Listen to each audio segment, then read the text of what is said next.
जॉबमध्ये सर्वांचं स्वागत आहे. शिक्षण क्षेत्रात एक दमदार करिअर करण्याचं स्वप्न आहे? मग आता तयार रहा, कारण नाशिकमध्ये एक अशी जबरदस्त संधी आली आहे जी तुमचं संपूर्ण करिअर एका वेगळ्याच उंचीवर नेऊ शकते. आज आपण याच मोठ्या संधीबद्दल सगळं काही जाणून घेणार आहोत. हो, अगदी बरोबर पाहिलंत. एक नाही, दोन नाही, तर तब्बल 50 जागा. ही फक्त एक नोकरी नाहीये, तर महाराष्ट्राच्या शिक्षण क्षेत्रात स्वतःची एक ओळख निर्माण करण्याची ही एक सुवर्ण संधी आहे. एवढी मोठी भरती खरंच सहजासहजी पाहायला मिळत नाही. आज आपण या संधीचा प्रत्येक पैलू समजून घेणार आहोत. म्हणजे पदांची माहिती काय आहे, पात्रता काय लागेल, अर्ज कसा करायचा आणि हो, सगळ्यात महत्त्वाचं म्हणजे शेवटच्या तारखा कोणत्या आहेत. चला तर मग एक एक करून सुरुवात करूया.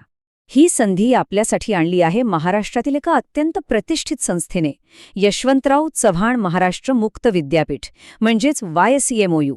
तुम्हाला माहीतच असेल, मुक्त शिक्षणाच्या क्षेत्रात या विद्यापीठाचं नाव खूप आदराने घेतलं जातं. आणि हे वाक्य अगदी 100% खरं आहे. जर सरकारी नोकरी हवी असेल आणि त्यातही शिक्षण क्षेत्रात एक स्थिर करिअर करायचं असेल, तर मग ही संधी जणू तुमच्यासाठीच बनलेली आहे असं समजा. चला, आता जरा आकडेवारीवर नजर टाकूया. हे डिटेल्स ऐकल्यावर तुम्हाला लगेचच कल्पना येईल की ही संधी किती खास आणि मोठी आहे. तर बघा, संस्था आहे YCMOU नाशिक. पद आहे शैक्षणिक समन्वयक, जे असिस्टंट प्रोफेसरच्या समकक्ष आहे. एकूण जागा आहेत तब्बल 50 आणि नोकरीचं ठिकाण असणार आहे आपलं सुंदर नाशिक शहर. आणि आता येतोय सगळ्यांचा आवडता आणि सगळ्यात महत्त्वाचा आकडा, तो म्हणजे पगार. या पदासाठी दरमहा तब्बल 50,000 रुपये मानधन मिळणार आहे. हे वेतन या नोकरीचं महत्त्व आणि जबाबदारी दोन्ही गोष्टी दाखवतं. ओके, तर आता पाहूया की या सुवर्ण संधीसाठी कोण अर्ज करू शकतं आणि निवड प्रक्रिया नेमकी कशी असणार आहे. हा भाग खूप महत्त्वाचा आहे, त्यामुळे नीट लक्ष द्या. तर पहिली आणि सगळ्यात महत्त्वाची अट आहे ती म्हणजे शैक्षणिक पात्रता. तुमच्याकडे संबंधित विषयात कमीत कमी 55% गुणांसह मास्टर डिग्री असणं अनिवार्य आहे.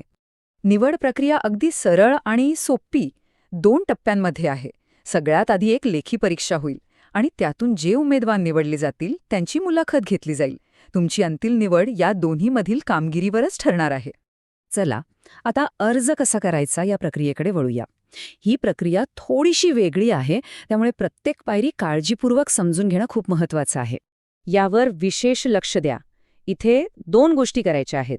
आधी तुम्हाला ऑनलाईन अर्ज करायचा आहे आणि त्यानंतर त्या अर्जाची प्रिंटआउट काढून सगळ्या महत्त्वाच्या कागदपत्रांच्या कॉपीसोबत ती विद्यापीठाला पोस्टाने पाठवायची आहे. लक्षात ठेवा, दोन्ही प्रक्रिया पूर्ण करणं अनिवार्य आहे. अर्ज शुल्काचे तपशील इथे दिले आहेत. खुल्या प्रवर्गासाठी 1,000 रुपये आणि राखीव प्रवर्गातील उमेदवारांसाठी 600 रुपये शुल्क आहे. ही स्लाइड खूप जास्त महत्त्वाची आहे. तुमचा छापील अर्ज आणि कागदपत्र पाठवण्यासाठी हा पत्ता आहे. पत्ता अचूक लिहिला आहे की नाही हे नक्की तपासा. कुलसचिव यशवंतराव चव्हाण महाराष्ट्र मुक्त विद्यापीठ, ज्ञान गंगोत्री, गोवर्धन, गंगापूर धरणाजवळ, नाशिक 422222.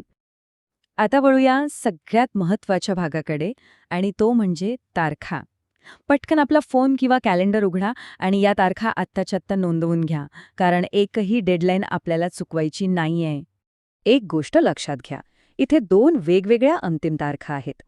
ऑनलाईन अर्ज भरण्याची शेवटची तारीख आहे 23 मार्च 2026 आणि तुमचा छापील अर्ज सगळ्या कागदपत्रांसोबत विद्यापीठात पोहोचण्याची अंतिम मुदत आहे 30 मार्च 2026. दोन्ही तारखा पाळणं अत्यंत आवश्यक आहे. तर आत्तापर्यंत आपण या संधीबद्दल खूप सारी माहिती घेतलीय. चला तर मग एका मिनिटात सगळे महत्त्वाचे मुद्दे पुन्हा एकदा पटकन आठवून घेऊया. एकदम थोडक्यात सांगायचं झालं तर 50 जागा, नोकरी नाशिकमध्ये, पगार 50,000 रुपये, पात्रता मास्टर डिग्री, अर्ज ऑनलाईन आणि ऑफलाईन अशा दोन्ही पद्धतीने आणि अंतिम मुदत मार्च महिन्यात. ही आहे या संधीची संपूर्ण आणि नेमकी माहिती. तर मग आता प्रश्न हा आहे की ही संधी तुमच्यासाठी आहे का? काय हीच ती संधी आहे ज्याची इतके दिवस तुम्ही वाट पाहत होता? यावर नक्की विचार करा. अधिकृत आणि सविस्तर माहितीसाठी नेहमी विद्यापीठाच्या अधिकृत वेबसाईट ycmou.ac.in लाच भेट द्या. जॉबचे जॉब हा पाहिल्याबद्दल खूप खूप धन्यवाद. जर ही माहिती उपयुक्त वाटली असेल तर जॉबच्या जॉब हबला सबस्क्राईब करायला अजिबात विसरू नका. पुढच्या वेळी भेटूया एका नवीन संधीसोबत.